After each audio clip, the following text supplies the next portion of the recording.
तो कैसे हो मेरे प्यारे दोस्तों, मेरा नाम है शिवम और आप देख रहे हैं अपना और मेरा प्यारा यूट्यूब चैनल जेएनवी पाठशाला। क्लास 9 के लिए भैया आप कुछ नहीं ला रहे हैं, इंपॉर्टेंट क्वेश्चंस लाइए। अब पेपर पास आ गया है, इंपॉर्टेंट क्वेश्चंस लाना जरूरी है और जेएनवी पाठशाला आप लोगों का काफी ज्यादा ख्याल रखता है। अब लाइक करो और शेयर करो दबा करके, चैनल को सब्सक्राइब करना मत भूलना। तो वीडियो को शुरू करते हैं। आप लोग के लिए इंपॉर्टेंट क्वेश्चन शुरू करूंगा, उससे पहले ये समझ जाओ कि यहाँ पे जो हम डिस्कस करने वाले इंपॉर्टेंट क्वेश्चन, यहाँ पे 25 क्वेश्चन हम डिस्कस करेंगे। हम दासू तरीके से पूरा सॉल्व करेंगे, मजे में आप देखते रहो वीडियो को। तो चलिए वीडियो को शुरू करते हैं। सो मेरे प्यारे मित्रों, सबसे पहले हम बात करेंगे साइंस की, क्योंकि साइंस मेरा फेवरेट सब्जेक्ट है, तो इसीलिए मैं भी आपको जबरदस्ती सबसे पहले साइंस ही सॉल्व करवाऊंगा। वैसे साइंस का जो हमारा फर्स्ट क्वेश्चन है वो आप स्क्रीन पे देखो। आप चिंता मत करो हिंदी मीडियम से हो या इंग्लिश मीडियम से हो, मैंने दोनों में टाइपिंग किया। मैं तो सोच रहा था भोजपुरी में भी टाइपिंग करने के लिए, बट वो ऑप्शन ही नहीं दिया था। तो यहाँ पे अब देखो, यहाँ पे हमारा जो first question, which of the following metal है the very low melting point and the metals even in hand. यानी यहाँ पे हमसे हिंदी में बोल रहे हैं वैसे कौन सा धातु है जिसका निम्नलिखित में से, जो आपके पास ऑप्शंस दिया गया उनमें से सबसे कम उसका गलनांक है और वो हाथ में भी पिघल सकता है इस तरीके से। तो यहाँ पे हमारे पास 4 ऑप्शंस दिया है, जिसमें कि आप ऑप्शन नंबर डी देखोगे ग्रेफाइट। तो आपको पता होगा कि ग्रेफाइट जो है, अगर नहीं भी पता होगा तो आज जान जाओगे, वो एक नॉन मेटल है और धातु है, तो हमारा गलत हो जाएगा। अब हमारे पास ऑप्शन नंबर 3 बचा, तो ए, बी और सी। तो ऑप्शन नंबर बी जो हमारा है वो करेक्ट होगा। हमारा जो गैलियम होता है इसका कम मेल्टिंग पॉइंट है इन दिए गए तीनों में से। तो यहाँ पे आप और सभी का भी मेल्टिंग पॉइंट देख सकते हो और उसको कॉपी में लिख लेना। सो डियर स्टूडेंट्स, अब हम बात करते हैं अपने सेकंड क्वेश्चन के बारे में। सेकंड क्वेश्चन भी आप एकदम ध्यान से देखना। यहाँ पे हमसे पूछा गया commonly present elements in artificial fertilisers are. यानी जो आर्टिफिशियल तरीके से जो फर्टिलाइजर बनाया जाता है उनमें कौन सा तत्व पाया जाता है, एलिमेंट। यार मैं इंग्लिश मीडियम का होकर के पूरा हिंदी में भी आपको समझा रहा हूँ, एलिमेंट को तत्व बोल रहा हूँ। वाह यार कितना अच्छा बात है। आपको एकदम अच्छा सा एक शॉर्टकट तरीका बता देता हूँ जिसे कि आप पहचान जाओगे। एनपीपी, आप इसको ध्यान में देना। एनपीपी यानी नाइट्रोजन, फास्फोरस और पोटेशियम। ये 3 चीजें जो होता है ये आर्टिफिशियल फर्टिलाइजर बनाने में यूज किया जाता है। इस तरीके से आप देखोगे तो ऑप्शन नंबर ए हमारा बिल्कुल सही है। अब क्वेश्चन नंबर 3 जो हमारा है ये भी बायोलॉजी से ही है। अब आप देखो बायोलॉजी से जो हमारा क्वेश्चन नंबर 3 है ये हमारा the cell wall of bacteria is made up of. यानी बैक्टीरिया का जो कोशिका भित्ति होता है, हाँ कोशिका भित्ति इसको बोला जाता है, वो किससे बना होता है। तो यहाँ पे हमारे पास 4 ऑप्शंस दिए हैं और जो चौथा ऑप्शन है वहाँ पे आप देखोगे ऑल द अबव दिया हुआ है। और मैं आपको कई बार बताया हूँ कि जहाँ भी ऑल द अबव दिया हो या नॉन ऑफ द दिस दिया हो, मैक्सिमम टाइम 95% आपका वही करेक्ट होगा। और यहाँ पे भी हमारा वही all the above he correct होगा। हमारा ऑप्शन नंबर ए जो है वो है हमारा पॉलीसेक्राइड, ऑप्शन नंबर जो बी है हमारा प्रोटीन है, ऑप्शन नंबर सी है हमारा लिपिड्स। तो इस तरीके से आप इन तीनों पे ट्रिक मत करना, अगर सर्किट करने के लिए आएगा तो सीधे आप ऑप्शन नंबर डी पे करना। अब हम बात करते हैं अपने नेक्स्ट क्वेश्चन की। नेक्स्ट क्वेश्चन जो है ये भी हमारा बायोलॉजी से। वो क्या है कि आज ना जाने मेरा मूड खिसका हुआ था, क्वेश्चन बनाते समय बायोलॉजी के ज्यादातर क्वेश्चन आ गए हैं इसमें। तो अब बायोलॉजी का जो क्वेश्चन है इसमें देखो, ये हमारा नेक्स्ट क्वेश्चन है न्यूक्लियस वाज डिस्कवर्ड बाय। यानी जो न्यूक्लियस को शायद नाभिक बोला जाता है या जो भी बोला जाता हो, तो जो हमारा न्यूक्लियस होता है इसको किसने डिस्कवर किया था। वैसे जो न्यूक्लियस को डिस्कवर किए थे उनका नाम हमारा सेकंड ऑप्शन दिया हुआ है। सेकंड ऑप्शन जो हमारा रॉबर्ट ब्राउन है, इन्होंने ही किया था। ये मैक्सिमम बच्चों को पता होगा। अगर आपको नहीं पता होगा तो आप सेल से रिलेटेड जो सेल चैप्टर है, सेल चैप्टर में जो एक सेल का पार्ट है, सेल का पार्ट का कौन कौन डिस्कवर किया था, ये सभी चीजें आपको एकदम अच्छे से पता होना चाहिए। क्योंकि ये क्लास 8 में सेल चैप्टर दिया है, क्लास 9 में भी सेल चैप्टर दिया है। तो मैं तो आपको यही सजेस्ट करूंगा हमेशा की तरह कि आप क्लास 9 से सेल चैप्टर पढ़ना, लेकिन क्लास 8 के पहले पढ़ लेना, फिर आप क्लास 9 से पढ़ना। सो हमारे प्यारे मित्रों, अब हम बात करेंगे फिर से बायोलॉजी के क्वेश्चंस के बारे में और फिर से सेल चैप्टर से ही बात करेंगे। क्योंकि मैं बोला हूँ ना कि आज खिसका हुआ था, ना जाने क्यों बायोलॉजी का ही क्वेश्चंस उठा लाया हूँ पूरा। हमारा जो नेक्स्ट क्वेश्चन है वो है हमारा which of the following is the principal structural element of living cell. यानी लिविंग सेल में जो हमारा एलिमेंट होता है, जो हमारा स्ट्रक्चरल प्रिंसिपल एलिमेंट पूछ रहा है, यानी जो उसका स्ट्रक्चर बना होता है, उसका जो यानी जो सेल यानी जो कोशिका होता है, कोशिका में जो मुख्य रूप से तत्व होते हैं वो क्या होते हैं, वही आपको बताना है। वैसे मैं यहाँ पे बता दूं जो चारों ऑप्शंस दिए गए हैं ये चारों कोशिका में पाए जाते हैं, यानी सेल में ये चारों पाए जाते हैं। ऑक्सीजन भी हमारा पाया जाता है, हाइड्रोजन भी, कार्बन भी और नाइट्रोजन भी।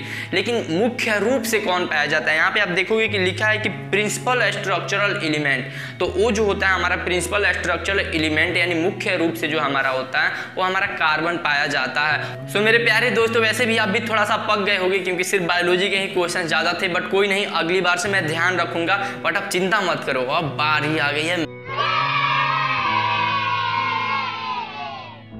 तो मैथ जो सब्जेक्ट है ये तो ज़्यादातर बच्चों का फेवरेट होता है और मैथ में तो एकदम दासों क्वेश्चंस लाया हूँ। पहला ही क्वेश्चन जो है इसी को आप देखो। फर्स्ट जो क्वेश्चन है हमारा ये हमारा, आप स्क्रीन पे देखो लिखा है if x - 1 is the HCF of x² - 1 and px² - q in bracket x+1 then आगे लिखा गया। और देन जब लिख करके आगे लिखा गया तो आप ऑप्शंस को पहले देखो। ऑप्शंस में आप देखोगे p बराबर 2q, q बराबर 2p, 3p बराबर 2q। यानी हमसे यहाँ पे पूछ रहा है कि q बराबर या p बराबर क्या होगा, यानी हमसे यहाँ पे p का वैल्यू या q का वैल्यू निकालना है।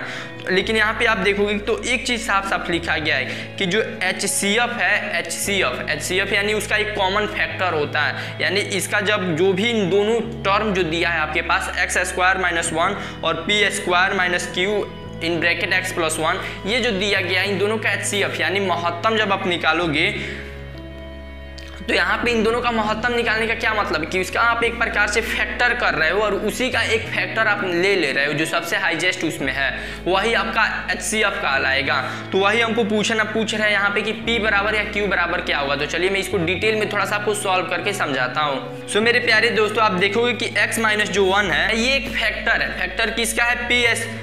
px² - q in bracket x+1 और x² - 1 का ये एक फैक्टर है, कॉमन फैक्टर है। लेकिन यहाँ पे देखो हमको p और q का वैल्यू निकालना और p और q सिर्फ सेकेंड इक्वेशन में ही दिया हुआ है। तो अगर सेकेंड इक्वेशन में हम x - 1 बराबर 0 करके x का वैल्यू निकाल लेते हैं और x का वैल्यू पुट कर देते हैं तो हमको p और q का वैल्यू पता चल जाएगा। क्वेश्चन कितना ईजी है, बस क्वेश्चन का लॉजिक पकड़ लो, बाकी सब तो ऑटोमेटिक सॉल्व हो जाएगा। तो चलिए x - 1 बराबर 0 तो x का वैल्यू जो हमारा होगा वो +1 होगा और जब हम इसको पुट करेंगे तो यहाँ पे ये p और x² की जगह पे जब हम 1 रखेंगे तो 1 का 1 ही हो जाएगा और -q और ब्रैकेट में हमारा 1 + 1। तो यहाँ पे देखिए हमारा ये सिर्फ p हो जाएगा, p माइनस ये हमारा 1 1 2 हो जाएगा यानी 2q हो जाएगा। और इक्वल टू हम चाहे तो इसका भी इक्वल 0 कर सकते हैं, हम किसी का भी इक्वल लगा करके 0 कर सकते हैं, उससे कुछ भी इक्वेशन में फर्क नहीं पड़ता है। अब यहाँ पे देखो हमसे क्या पूछ रहा है, या तो p बराबर कुछ निकालिए या q बराबर। तो पहले हम p बराबर निकालते हैं। तो p बराबर जब हम निकालेंगे तो ये हो जाएगा हमारा 2q। तो सबसे पहले आपको ऑप्शंस में चेक करना है कि p बराबर 2q दिया है कि नहीं।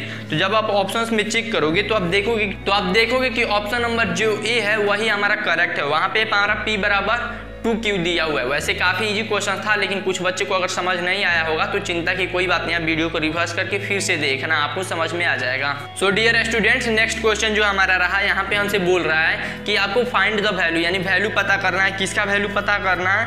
5/121 पे पावर जो हमारा दिया गया है वो माइनस में दिया गया है, -1/2 दिया गया है। अब यहाँ पे तो पावर पहली बात माइनस में दी और दूसरी बात जो पावर दिया गया है वो हमारा फ्रैक्शन के फॉर्म में दिया गया है, यानी भिन्न के रूप में दिया गया। ये तो देख करके आधा से ज़्यादा बच्चे डर गए होंगे कि ये इतना टफ क्वेश्चन क्यों ला दिया है। यार इजी क्वेश्चन है, कोई बात नहीं, मैं आपको समझा देता हूँ एकदम आसानी से। पहली बात तो आपने एक्सपोनेंट के रूल में पढ़ा होगा कि जहाँ भी माइनस रहता है तो हम उसको चेंज कर देते हैं, यानी जब हम उसको पलट देते हैं तो हमारा माइनस कैंसिल हो जाता है, गायब हो जाता है।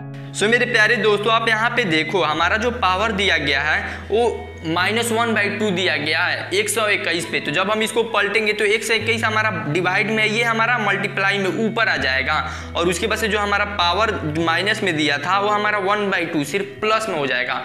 अब देखो किसी भी चीज का पावर 1/2 के फॉर्म में दिया हो तो हमेशा 1/2 का मतलब होता है रूट। आप हमेशा याद रखो 1/2 का मतलब होता है रूट। अगर 4 पे पावर 1/2 दिया है तो 4 जो होगा वो हमारा रूट में आ जाएगा, यानी हमेशा उसका वैल्यू 2 आएगा। उसी तरीके से अगर 121 पे 1/2 दिया होगा तो वो कितना आएगा आप खुद ही बताओ, 11 आएगा ना, क्योंकि 11 हम 121 को रूट में कर देंगे 11 आ जाएगा हमारा। इतना तो आप समझदार हो ही, क्योंकि इतना अगर आप बेवकूफ़ होते तो जेएनवी पाठशाला तो देखते नहीं। तो 5 × 11 कर देंगे तो ये हमारा आ जाएगा 55, यानी इस तरीके से ऑप्शन नंबर डी हमारा बिल्कुल सही हो जाएगा। अब चलेंगे थोड़ा और धांसू क्वेश्चन की तरफ। सो मेरे प्यारे दोस्तों अब हम बात करते हैं अपने नेक्स्ट क्वेश्चन की। नेक्स्ट क्वेश्चन जो है हमारा है ये थोड़ा सा डिफिकल्ट होगा आपके लिए।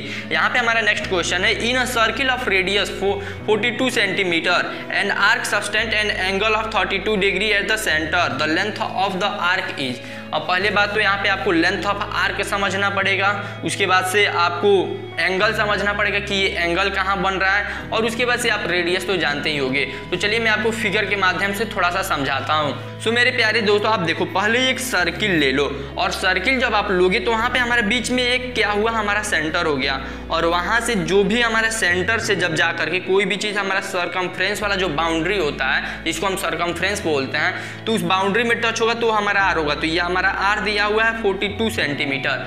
अब यहाँ पे देखो हमारा एक एंगल भी बन रहा है और एक आर्क भी बन रहा है। अब आर्क आप पहले समझो, आर्क जो आप ये बाउंड्री देख रहे हो इसी को हम आर्क बोलते हैं। ये जो हमारा पूरा बाउंड्री है इसी को हम टोटल आर्क बोल सकते हैं। लेकिन हमसे यहाँ पे क्या बोल रहा है कि 72 डिग्री का आर्क क्या होगा।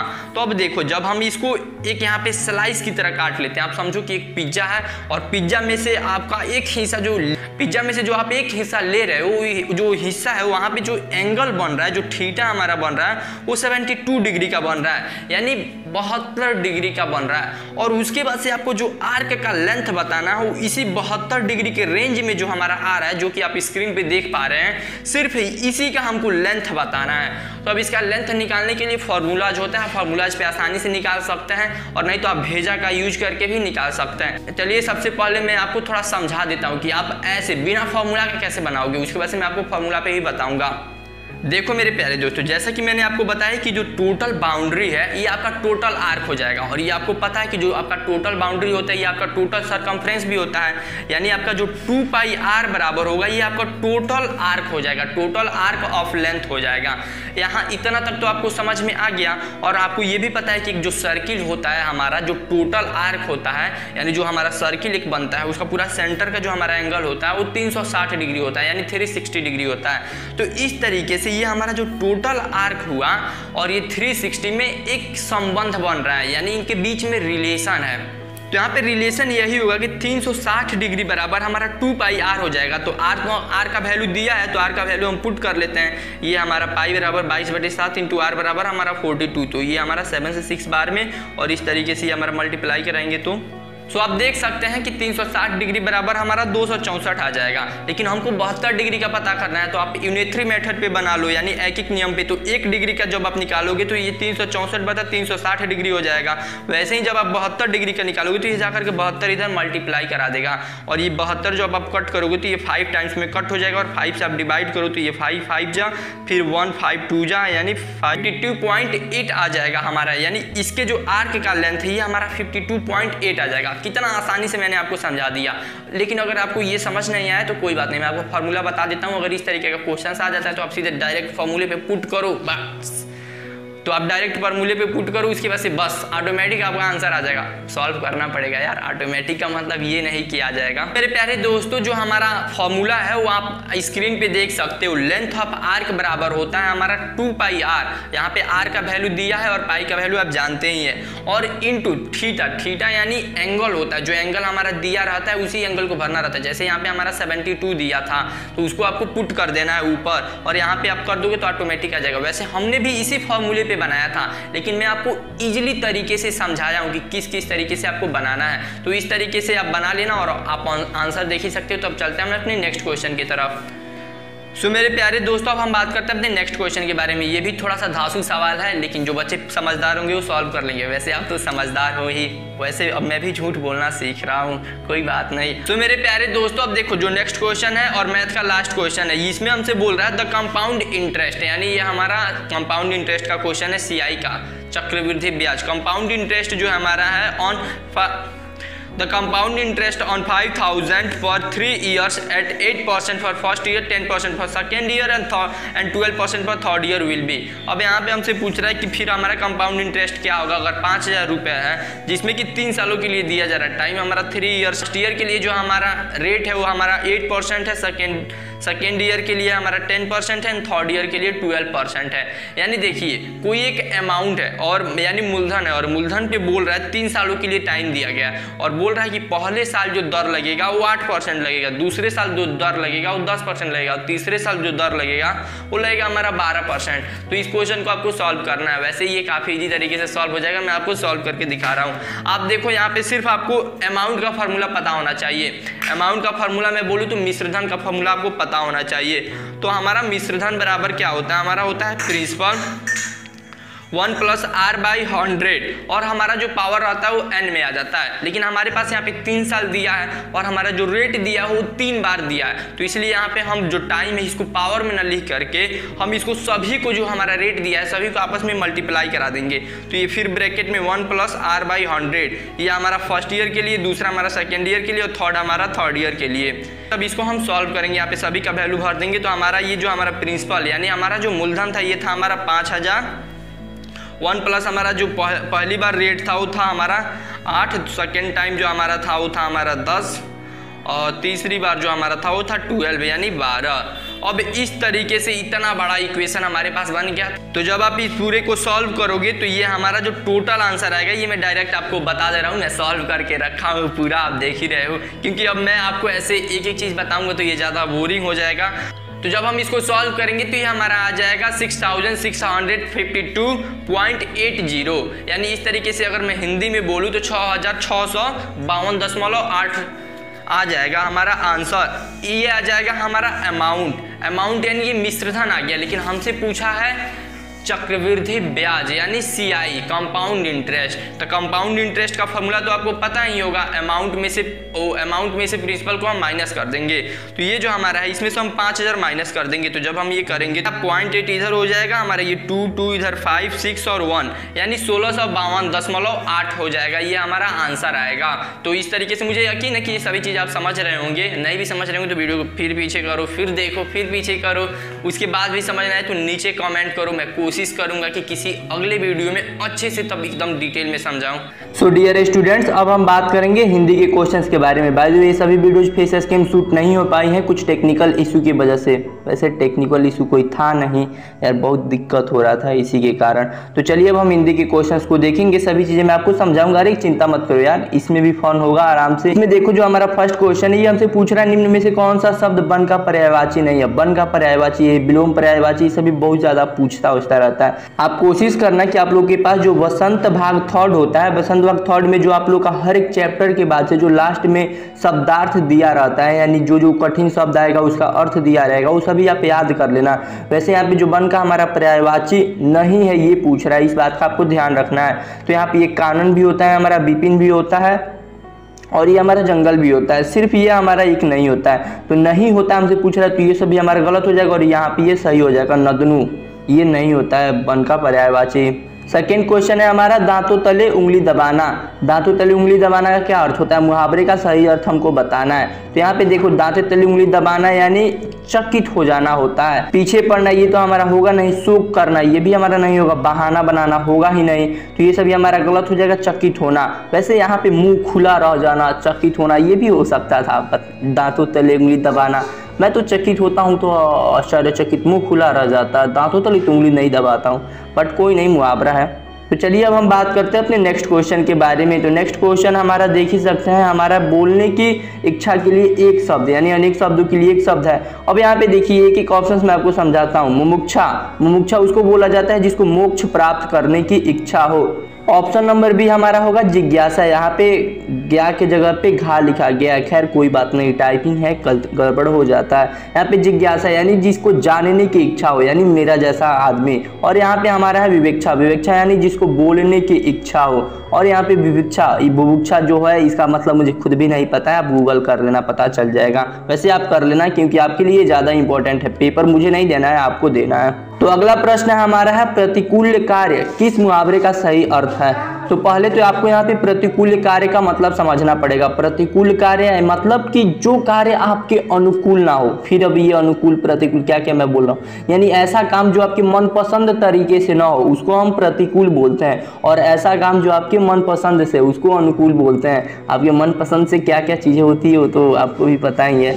अब यहाँ पे देखो ईंट से ईंट बजाना, ये तो होगा नहीं। ईंट से ईंट बजाना यानी किसी को जवाब देना, जो जैसा कर रहा है उसके साथ वैसा करना, बजा करके रख देना। दूसरा है हमारा उगल देना, यानी किसी को आपने कुछ बात बताया और जाकर के किसी के सामने उगल दिया। जैसे कई कमीने दोस्त होते हैं, उनको कुछ बताओ जाकर के बता देते हैं सभी से। खास करके ऐसे दोस्तों को सीक्रेट तो कुछ बताना ही नहीं चाहिए यार, कुछ भी बताओ जाकर के सबसे बता देंगे। और हमारा ये थर्ड ऑप्शन है उल्टी गंगा बहाना। यानी देखो अब एक होता है गंगा, बहती गंगा में हाथ धोना, तो बहती गंगा में हाथ धोना का मतलब होता है कि लाभ कमाना, लेकिन उल्टी गंगा में हाथ बहाना का मतलब होता है कि आपका प्रतिकूल कार्य होना, यानी आप जैसा सोच रहे हैं वैसा काम ना होना। तो ये हमारा सही होगा।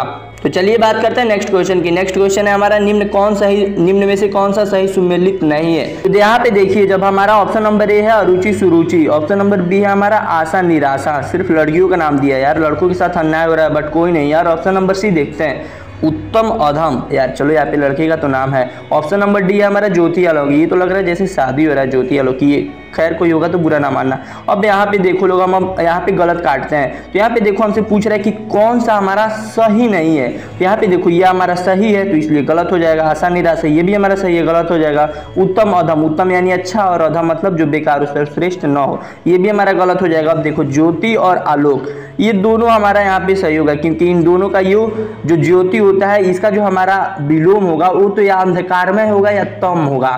तम यानी मतलब तम मतलब भी अंधकार होता है, तो इसलिए ये हमारा सही हो जाएगा। सो मेरे प्यारे दोस्तों, अब हम बात करते हैं इंग्लिश के बारे में। इंग्लिश में देखो सबसे पहले हमको पैसिव वॉइस में चेंज करना है, ही टीच अस इंग्लिश। अब वो बोल रहा है यहाँ पे, तो आपको सबसे पहले यहाँ पे टेंस पहचानना रहता है कि ये कौन सा टेंस है। टेंस देखोगे तो ये हमारा है प्रेजेंट इंडेफिनिट, लोग इसको सिंपल प्रेजेंट टेंस भी बोलते हैं लोग। अब यहाँ पे देखिए, इसको जब हम चेंज करते हैं तो ये हमारा पास्ट इंडेफिनिट में चेंज होता है। अब यहाँ पे हमारे पास अस है, तो अस जो होता है ये हमारा सबसे पहले वी के फॉर्म में सबसे पहले आ जाएगा। लेकिन आप चाहो तो ऑप्शंस को भी पढ़ करके अपने मन से भी लगा सकते हो। तो यहाँ पे जब आप ऑप्शंस पढ़ोगे, English is being taught us by him, तो देखिए ये पढ़ने में ही ऐसे ही गड़बड़ लग रहा है। अब यहाँ पे देखिए, जब हमको यहाँ पे पास्ट इंडेफिनिट में होना चाहिए, लेकिन यहाँ पे आर बीइंग दिया हुआ है, यानी यहाँ पे ये कंटिन्यूअस के फॉर्म में दे दिया है, ये भी हमारा गलत हो गया। ऑप्शन नंबर 1 भी हमारा गलत हो गया। अब देखिए option number c, we are taught English by him, ये सही है हमारा, और नॉन ऑफ द अबव होगा ही नहीं। सो मेरे प्यारे दोस्तों, जैसा कि मैंने आप लोगों से वादा किया था कि जब भी मैं क्वेश्चंस बनाऊंगा तो इसमें आप लोगों के लिए सिनोनिम्स एंटोनिम्स ढूंढ करके लाऊंगा। तो यहाँ पे हमारे पास है टिमिड। टिमिड का सिनोनिम्स आपको बताना है कि क्या होगा। चलिए मैं आपको बताता हूँ। टिमिड मतलब होता है संकोची व्यक्ति, जो थोड़ा सा शर्मिला टाइप का हो।